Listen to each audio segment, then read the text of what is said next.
ناظرین، اب سیٹھی صاحب سے اب ہم پوچھتے ہیں کہ کیا اس میں مذائقہ کیا ہے سیٹھی صاحب؟ اگر آئینی طریقے سے کوئی تبدیلی لائی جاتی ہے جس سے جمہوریت کو کوئی خطرہ نہیں، جمہوری نظام کو کوئی خطرہ نہیں، it's a constitutional practice, legal practice, تو پھر غلطی ہے؟ غلط نہیں، غلط کی بات نہیں ہے. دیکھیے، یہ کامیاب ہو یا نہ ہو، اور کامیاب ہونے کے بعد بھی پرابلمز کے آ سکتے ہیں اور وہ کامیابی آپ کے گلے بھی پڑ سکتی ہے، یہ دیکھنا ہے نا. ہاں اوکے ٹھیک ہے. میاں صاحب نے بات پہلی جو ان کی جو بیان تھا، انہوں نے کہا تبدیلی آ سکتی ہے، آئینی طریقے سے آ سکتی ہے، مارشل لاء کے طریقے سے ہم نہیں مانیں. پہلے انہوں نے یہ پہلا گراؤنڈ فریم ورک جو ہے نا سیٹ کیا. انہوں نے یہ کہا کہ وہ جو میں بات کر رہا تھا کہ 190 کے ذریعے آئین کو کیا جائے، یہ کیا جائے، اس کو انہوں نے رول آؤٹ کر دیا. میاں صاحب بیسکلی رول آؤٹ کر دیا. میرا خیال ہے خوف زدہ بھی ہو گئے کہ اگر ایسے ہو گیا تو سب کا نقصان ہو جائے گا ان کا. ظاہر ہے کہ وہ جو آئیں گے، وہ جو سو کالڈ ان کے ٹیکنوکریٹک گورنمنٹ بنے گی اس کے بعد، اس میں میاں صاحب کا کوئی رول نہیں ہوگا، اور وہ جو پھر نیا احتساب ہوگا اس میں کافی سارے لوگوں کا رگڑا نکلے گا. تو میاں صاحب نے فوری طور پہ اس کو ختم کرنے کے لیے یہ نئی چیز شروع کی کہ ہاں نہیں، آئینی تبدیلی ہو سکتی. جیسے میاں صاحب نے یہ کہا تو پھر آپ نے دیکھا کہ گیلانی صاحب پریشان ہو گئے ایک دم. میرا خیال ہے ان کی انٹیلیجنس ایجنسیز نے ان کو اطلاع دی ہوگی کہ میاں صاحب کے رویے میں کچھ تبدیلی آ گئی، یا وہ خوفزدہ ہیں کہ وہ پہلا آپشن فورسز، سپریم کورٹ اور آرم فورسز جو ہیں اور وہ سوچ رہے ہیں اس کے بارے میں، تو انہوں نے سوچا اس کو پریمپٹ کیا جائے.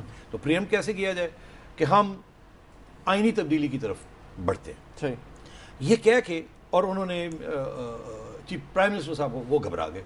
انہوں نے پھر اپنے اگلی بات شروع کی، ہم وہ سندھ کارڈ، فلانا کارڈ، فیڈریشن، یہ مطلب ہے. یہ میں نے اس دن بھی تبصرہ یہ کیا تھا کہ یہ پرائم منسٹر صاحب بڑے اسٹرانگ بولے ہیں مگر ایکچولی ویکنس اظہار کر رہے ہیں، کمزوری کا اظہار ہے. اتنی اسٹرانگ لینگویج استعمال کرنا اس قسم کی صورتحال میں شوز ویکنس.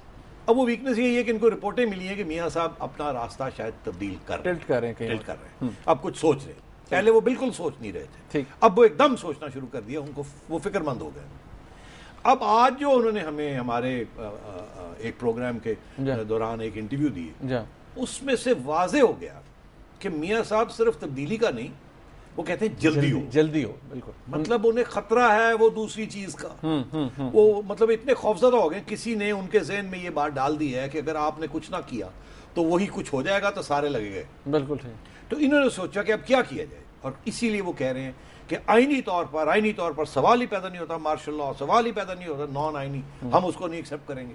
مگر وہ اب آئینی کی طرف چل پڑے نا، آئینی تبدیلی کی طرف، مطلب ان ہاؤس چینج کی طرف چل پڑے. اب ان ہاؤس چینج کی طرف جیسے میاں صاحب نے یہ رخ اختیار کیا تو ہماری وہ بات آ گئی. ہم نے کہا تھا کہ ان ہاؤس چینج میاں صاحب کے بغیر ہو نہیں سکتا، ممکن نہیں ہے، نمبرز گیم. تو اب ہمیں یہ میاں صاحب نے کہہ دیا کہ میں سوچ رہا ہوں کہ میرے پاس نمبرز ہیں اور میں سوچ رہا ہوں کہ ان ہاؤس چینج لایا جائے یا نہ لایا جائے، اور اگر لایا جائے تو جلدی لایا جائے. انہوں نے کہا میں فالو اپ بھی کروں گا اس کا. اب آپ دیکھیے، ایک طرف تو میاں صاحب نے راستہ کھول دیا کہ ہم سوچ رہے ہیں اور جلدی چینج کا سوچ رہے ہیں. مطلب ہے وہ لمبی بات نہیں، کیونکہ انہوں نے یہ بھی کہا کہ اگر بات لمبی ہو گئی تو دوسری طرف چلی جائے گی، جس طرف میں نے پہلے 2 ہفتے پہلے اشارہ کر دیا تھا، میں نے وارننگ دے دی تھی. آپ ٹھیک ہے. اب آپ دیکھیے دوسری طرف 2 نئی ڈیولپمنٹس ہوئی ہیں بڑی ریپڈلی. آپ کو یاد ہوگا کہ ایک زمانے میں کوئی مہینہ پہلے جب یہی بات ہو رہی تھی تو میں نے کہا تھا کہ تب حالات بدلتے ہیں. جب حالات بدلتے ہیں تو کوئی کرائسس آتی ہے. اس کرائسس کے اندر میں نے یہ بڑے واضح طور پہ کہہ دیا تھا، آپ کلپ بھی دکھا سکتے تھے اگر آپ کو یاد ہوتا، کہ میں نے کہا تھا ایک اسیسینیشنز آر ویری کرٹیکل. اس کے ساتھ ایک انتشار ہوتا ہے، ایک غصہ آتا ہے، ایک بیک لیش ہوتی ہے. تو اسیسینیشن تو ایک ہو گیا ڈاکٹر عمران فاروق کا. اس کے بعد کراچی از ان کرائسس. 2 دن سے کراچی میں ٹارگٹ کلنگ شروع ہو گئی. اور ابھی جیسے ہی ہم بات کر رہے ہیں ایک بریکنگ نیوز ٹیلی ویژن کے اوپر چل رہی ہے، وہ بھی میں آپ کو بتا دوں. وہ یہ چل رہی ہے کہ پرائم منسٹر نے چیف منسٹر سندھ کو کہا ہے فوری طور پہ do everything you can to bring this law and order situation under control. مطلب ان کا کیا؟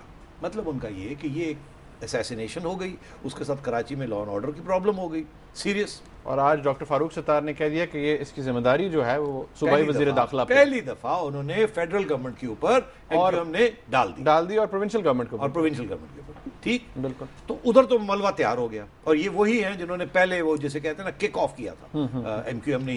یہ ساری گیم جو ہے نا اس کے بعد وہ محب الوطن جنرل وہ باتیں شروع. صحیح. اچھا، تو یہ ادھر تیاری ہو گئی، ایک کنڈیشنز کریٹ ہونی شروع ہو گئی.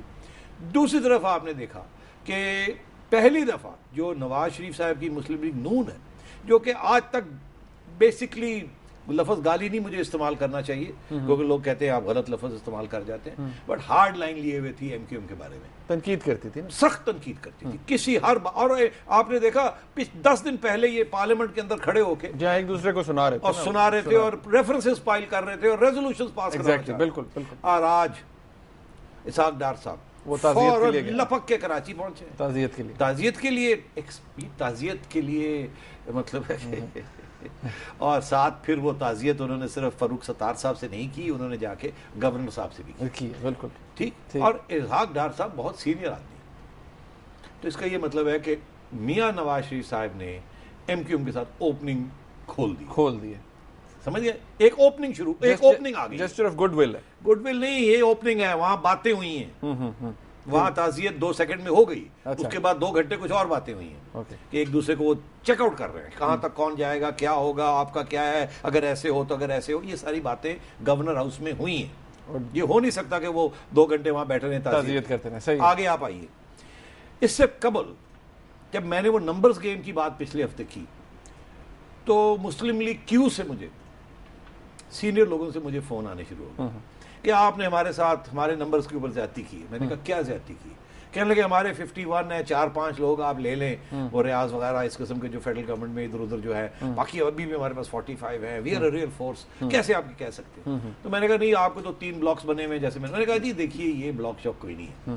اس کی وجہ یہ ہے کہ یہ ہمارے جو سو کالڈ فارورڈ بلاک ہے یہ ابھی خوش نہیں ہے نا, کیونکہ ان کو ملا نہیں, اور اگر یہ ادھر ادھر جانے کی کوشش کریں گے تو یہ جا نہیں سکتے, because under the floor crossing law they lose their seats. بالکل ٹھیک. تو یہ ادھر ادھر نہیں جا سکتے, یہ ہمارے ساتھ رہیں گے اور کہیں نہیں جا سکتے when it comes to voting. ویسے اپنی اظہار ادھر ادھر بیٹھتے ہیں, مگر جب ووٹ کا وقت آئے گا تو ہمارے ساتھ رہیں گے, تو اس لیے ان کو آپ ہمارے ساتھ ہی گنیے.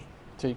تو کہنے لگے اور پھر اگر 40-45 آپ ہیں تو اگر 5-10 اور ہمارے ہو جاتے ہیں تو ہماری ریئل فورس ہو سکتی ہے, we can be the king makers in this game. تو میں نے پوچھا, میں نے کہا یار بڑی دلچسپ بات کر رہے ہیں آپ تو آرمی کی پارٹی ہیں, اگر آپ فوج کی پارٹی ہیں تو پھر آپ تو ان ہاؤس چینج میں صرف ایک حد تک جائیں گے نا, وہ حد یہ ہے کہ ووٹ آف نو کانفیڈنس تک جائیں گے.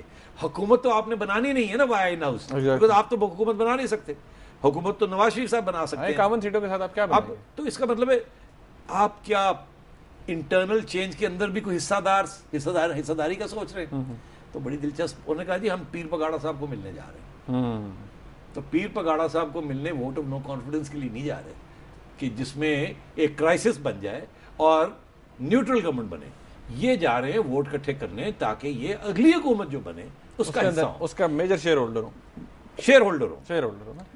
اور میجر شیئر ہولڈر بھی ہم ڈیفائن کرتے ہیں کہ ان کے ذہن میں کیا ہے, وہ ان کے لیے ذہن میں کیا ہے.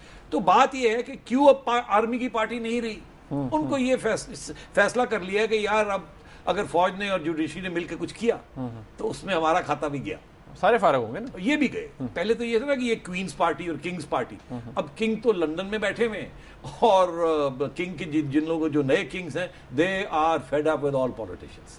تو اب بات یہ ہے کہ یہ پھر گیم ادھر نہیں جا رہی, یہ اب دوسری طرف یہ power sharing new arrangement in federation and in Punjab اس کی طرف جا رہی ہے. تو مشاہد حسین صاحب نے آج ایک بہت اہم بات کی ہے کہ ٹائم ختم ہو رہا ہے, میں صرف بالکل ختم ہو گیا. نہیں آپ بتا کہہ دیں 30 سیکنڈ. مشاہد حسین صاحب نے یہ کہا ہے کہ یونٹی ہو سکتی ہے آف مسلم لیگ, ساری مسلم لیگ اکٹھی ہو سکتی ہے, اور اس میں کیا برا ہے. ٹھیک ہے, ایک کمیٹی بھی بنائی ہے نا, نواز شریف صاحب سے بات کریں گے. اچھا, تو اب بات یہ ہے کہ یہ پھر نئی گیم شروع ہوگی نا. اب مسلم لیگ پریشان ہے کہ پیپلز پارٹی کا جو لاس ہے شاید ان کا بھی لاس ہو جائے, اس میں چودھریز بھی نہیں بچیں گے, نواز شریف بھی نہیں بچے گا, اور شاید مشرف کو بھی راستہ نہیں ملے گا. بالکل ٹھیک. تو اب ان سب نے یہ سوچا ہے کہ اگر تبدیلی ہو رہی ہے اور وہ پیپلز پارٹی کے خلاف بھی جا رہی ہے اور ہمارے خلاف بھی جا رہی ہے, بیسٹ یہ ہے کہ ہم پیپلز پارٹی کو فارغ کریں اور سیز کریں اور ری یونین کر کے کسی طریقے کے ساتھ, اور ہم اندر گھس جائیں اور پھر وہاں سے جا کے اگلی الیکشن کی فیصلے کریں, پاور شیئرنگ کی بات کریں, کب ہونی ہے کب نہیں ہونی. اور میاں صاحب نے آج بڑی ایک اہم بات کی, آپ مس کر گئے. انہوں نے یہ بھی کہا کہ آئین کے ذریعے ہونی چاہیے, جلدی ہونی چاہیے, اور عوام کو فیصلہ کرنا معلوم ہونا چاہیے, عوام کو معلوم ہونا چاہیے. مطلب اس کا کیا ہے, اس کا یہ مطلب ہے الیکشنز. بالکل الیکشن نے کہا ہے, بالکل کہا ہے. میاں صاحب کی گیم پلان یہ ہوگی جو کہ اب آگے کیا ہوگا وہ ہم بریک کے بعد کریں گے. ناظرین یہاں پر ایک بریک لیتے ہیں, ہمارے ساتھ